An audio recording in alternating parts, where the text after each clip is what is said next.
Hello viewers, take নোবিলে আপনাদের স্বাগত।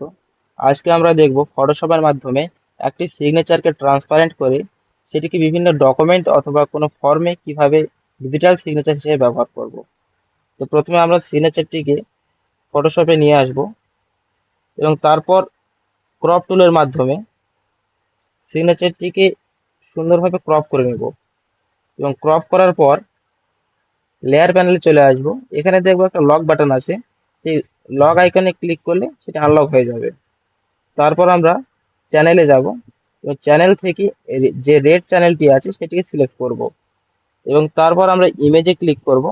ইমেজে click করার পর অ্যাডজাস্টমেন্ট, তারপর কার্ভে ক্লিক করব এবং কার্ভে ক্লিক করার পর এখান থেকে একটু অ্যাডজাস্ট করে নেব সিগনেচারটিকে এবং এই দিক থেকে একটু অ্যাডজাস্ট করে নেব।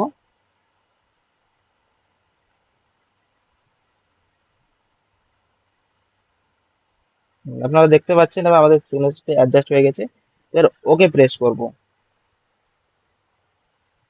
তারপর আমরা কন্ট্রোল ক্লিক করে রেড চ্যানেলটিতে ক্লিক করব এবং দেখবো সিগনেচারটি পুরো সিলেক্ট হয়ে গেছে, কিন্তু আমাদের শুধু সিগনেচারটিকে সিলেক্ট করার দরকার। তাহলে আমরা কিবোর্ড থেকে control shift plus I press করব এবং দেখবো আমরা শুধু সিগনেচারটি আমাদের সিলেক্ট হয়ে গেছে। এবার আমরা কি করব, লেয়ার প্যানেলে চলে আসব। লেয়ার প্যানেলে আসার পর এইখান থেকেই আইকনটিতে ক্লিক করব এবং সলিড কালারে ক্লিক করব। তারপর আমরা আমাদের ইচ্ছে মতো এখান থেকে কালার চুজ করে নিতে পারবো সিগনেচারের জন্য। যেমন আমি ব্লু কালার দিয়ে দিলাম এবং ওকে ক্লিক করব। তারপর যে আমাদের ব্যাকগ্রাউন্ড লেয়ারটি ছিল সেটাতে ক্লিক করব এবং ডিলিট করে দেবো সেটি।